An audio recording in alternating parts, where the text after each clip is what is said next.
Hello everyone and welcome back to the channel. Today we're diving deep into one of my absolute favorite episodes from the first season of Winx Club, episode 15, titled The Ancient Prophecy.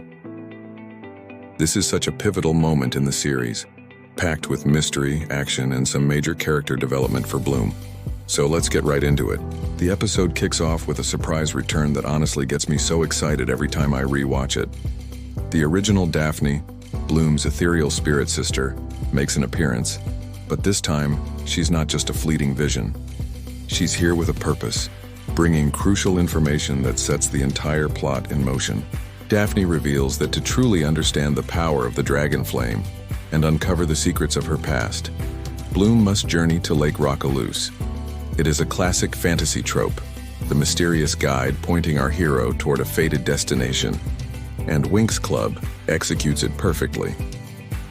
The sense of urgency is palpable, and you just know this isn't going to be a simple field trip. So the Winx Club gears up and heads to the legendary Lake Rockaloose. The animation in these scenes is just beautiful. The lake is depicted as this misty, ancient place, shrouded in an aura of both serenity and danger. It's not just a pretty background. The location itself feels like a character. When they arrive, they're not greeted by a welcoming committee. Instead, the lake's magical guardians, the water nymphs, emerge. They're not exactly hostile, but they are very protective of their sacred home. They inform the girls that the answers they seek are hidden within the lake itself, but getting to them won't be easy. This sets up our first major challenge, and it's a test of more than just magic.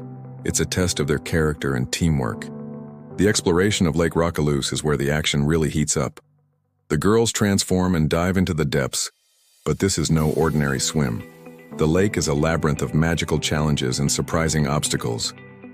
And who shows up to crash the party? None other than the Trix.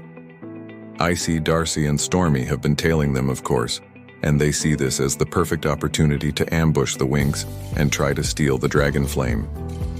The underwater battle that ensues is fantastic. It's not just about flashy spells. The environment itself plays a huge role.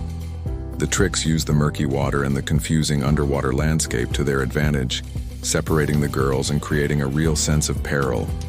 Amidst all this chaos, we get a huge moment for Bloom. While facing off against the Trix and the lake's magical defenses, she feels an overwhelming sense of despair and self-doubt. She feels responsible for leading her friends into danger, and her fear starts to get the better of her. But then, something amazing happens. She hears Daphne's voice in her mind, a voice of encouragement and love. This isn't just a memory.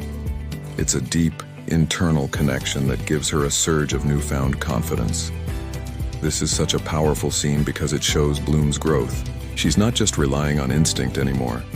She's starting to truly connect with the dragon flame on an emotional level. This inner strength allows her to break free from the Trix's illusions and rally her friends. It's a turning point where Bloom starts to believe in herself not just as a fairy, but as the keeper of an immense power. Thanks to Bloom's renewed spirit and leadership, the Winx manage to fend off the Trix and overcome the lake's final test. And their reward is exactly what they were hoping for. They finally uncover the clue they've been searching for, a fragment of an ancient prophecy. The prophecy speaks of a lost kingdom, a powerful king and queen and a baby princess spirited away to safety. It doesn't spell everything out, but for Bloom and for us as viewers, the pieces are finally starting to click into place. This is the first concrete evidence that connects Bloom directly to the lost royal family of Domino. It's not just a hunch anymore. It's a destiny waiting to be fulfilled. The episode ends on this incredibly hopeful and exciting note, leaving us all desperate to see what happens next. It's a masterclass in storytelling, blending action, emotion, and lore progression seamlessly. And that's a wrap on episode 15. What an incredible journey. It really lays the groundwork for the rest of the season's epic finale. What's your favorite part of this episode? Let me know down in the comments. Thanks so much for watching. And if you enjoyed this breakdown, don't forget to like, subscribe, and hit that notification bell so you don't miss the next one. See you next time.